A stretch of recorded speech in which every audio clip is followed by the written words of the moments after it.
It's all connected. Good evening, everyone. Parliamentary Under-Secretary of State for the Indo-Pacific, my dear friend Catherine West, MP, who is gracing us for the second year in a row. And Lady Rodomia, my big sister and the strongest supporter of the Korean Embassy in London. And Lord Leung, Mr. Dan Carden, MP, are they here? And my fellow ambassadors, colleagues, distinguished guests, ladies and gentlemen. I would like to thank you all for coming to this evening's Korean National Day reception, despite the weather, through the rain, and despite many other competing events. So those who could not make it today, I fully understand. But those who are here, I love you. So National Day is always a particularly special occasion for me, as it offers this wonderful opportunity to bring together close friends of Korea so that we can celebrate not just my country's holiday, but also the strength of the friendship we have built between our two nations. So in that sense, you have just passed the loyalty test and you will be properly rewarded. Last year, Korea-UK relations reached a historic milestone as we celebrated 140th anniversary of our bilateral ties. This momentous occasion was further highlighted by my President Yoon Suk-yeol's state visit to the United Kingdom, the first such visit hosted by His Majesty King Charles after his coronation.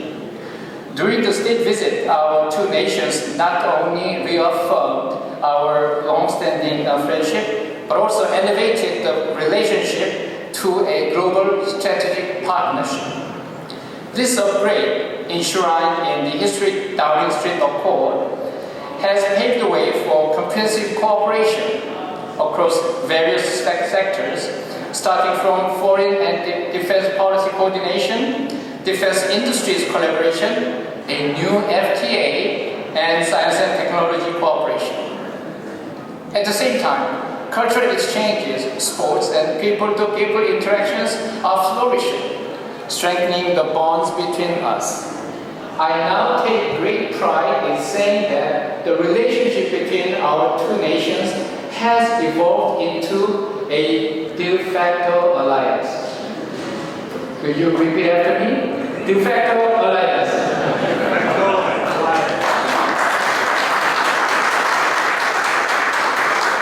While there has been a change of government in the United Kingdom since the Downing Street Accord was signed, our close cooperation has continued unabated and is certain to do so in the future.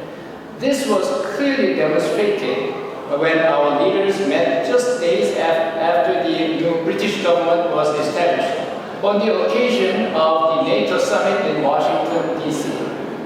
They reaffirmed their mutual commitment to faithfully implement the Downing Street Accord and further strengthen bilateral relations.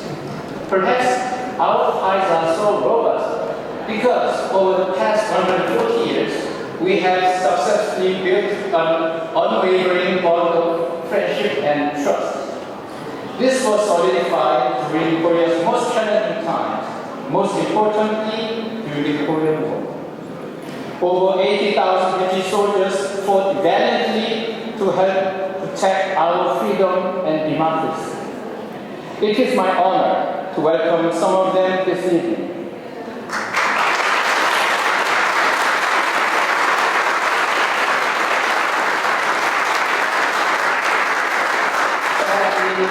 Many made the ultimate sacrifice, and we Koreans remain deeply grateful for the UK's invaluable contribution during the war.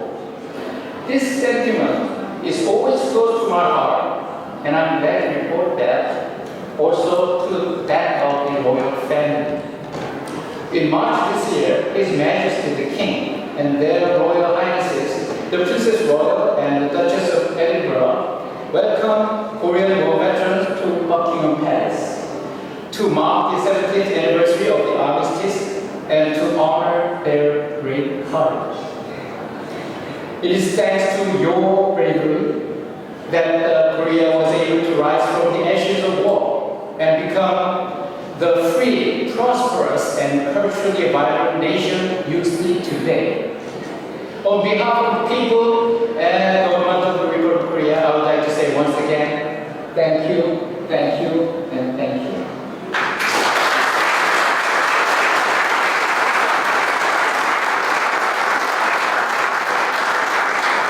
Yet, sadly, conflict is not only in the past. Rather, peace remains precarious in many parts of the world. New security threats continue to emerge, seemingly without boundaries. Recent military cooperation between Russia and North Korea underscores how interconnected our regions are, with their unlawful military activities threatening peace and stability not only in the Indo-Pacific, but also across Europe. As such, in challenging times, the United Kingdom and Korea need to stand united, just as we did on the battlefield all those years ago. Last month, President Yoon Suk-yeol announced the August 15th Doctrine, 8.15 선언, which envisions a free, peaceful, and prosperous, unified Korea. The doctrine outlines my government's goal of creating a happy country where the freedom and safety of its citizens are guaranteed, a strong and prosperous country that advances through creativity and innovation, and a nation that lives in international harmony, contributing to world peace and prosperity. To promote freedom-based unification process, my government proposed to launch an inter-Korean dialogue between the South and the North for discussing all the issues, including political, economic, humanitarian, as well as climate change and others. As announced in our audacious initiative of 2022, as soon as North Korea takes its first steps towards denuclearization, we will begin to engage in political, economic cooperation. We also emphasize the importance of North Korea's rights to access information and of informing the international community of North Korea's dire human rights situation. We acknowledge the North Korean escapees' role in unification efforts as well. And I'm pleased to say that some of them are joining us here this evening. Where are you? Thank you.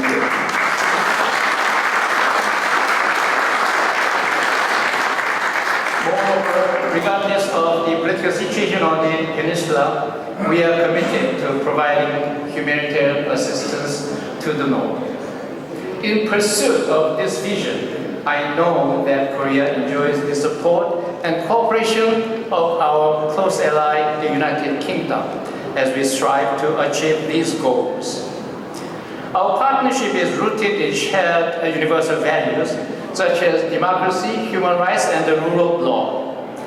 As the country in which such values were born, the United Kingdom is the perfect partner for Korea as we work towards the vision of becoming a global pivotal state. You may have heard of it many times from me, GPS. That is to say, a country that actively contributes to expansion of freedom, peace, and prosperity in the world.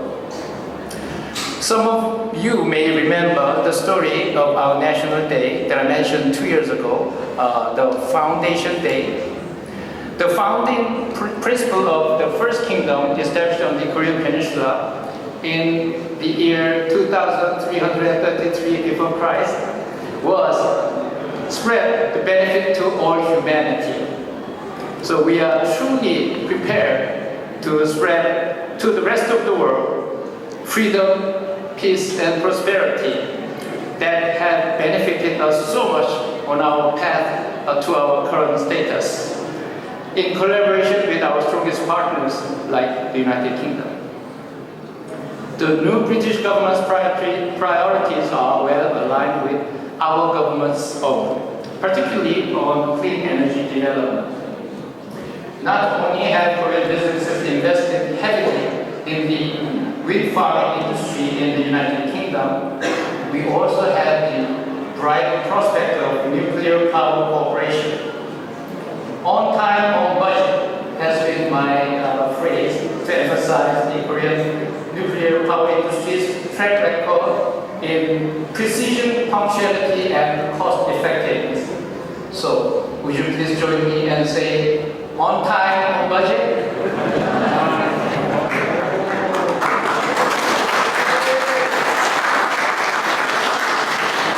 Distinguished guests and friends, thanks to all of you, our two countries' much valued relationship runs deeply on every level now.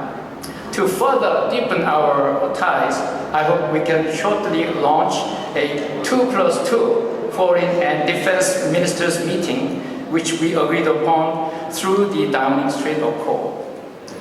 Furthermore, I strongly believe that it is high time the British Prime Minister visited Korea to mark our upgraded partnership. Because the last bilateral visit to Korea by a UK Prime Minister took place in 2003, more than 2 decades ago. So I think all of you in this room have an excellent facilitating power to help fulfill my wish, which I hope you will exercise very soon. Now that you have all passed my loyalty test, you are my friends. True friends, I must confess to my friends that one of the greatest perks that I have as an ambassador is meeting famous people from time to time. Fortunately, Blackpink, Korean girl group, they were very nice at the state dinner, and they were honored by His Majesty the following day. I also recently had the opportunity to speak with the Vice President of Wolverhampton Wanderers Football Club, better known as Robert Plant from Led Zeppelin. Of course, he wanted me to become a supporter of the Wolverhampton Wanderers, but I've been in the UK long enough to know it's not a good idea. So I whispered to him, "It's been a long time since I rock and rolled." And then he kindly replied, "Lonely, lonely, lonely, lonely, lonely time." I know some of you may go home and write in your diary. I saw her today at the reception, Korean reception, a glass of wine in her hand. Anybody remember? No. You can't always get what you want. Yeah. So, joking aside, I want you all to remember to put down in your diary de facto alliance, on time, on budget, and benefit all the humanity, the Korean motto. So once again, I thank you all for joining us to celebrate Korea's National Day. Let us look forward to many more years of fruitful collaboration, close friendship, and future prosperity. With that in mind, we have prepared an exhibition hall right there. Many of you have been already there, where you can experience some of Korean beauty products and Korean food and Korean culture and some introduction to Korean tourism. So I really hope you will have fun and enjoy this evening. Thank you very much.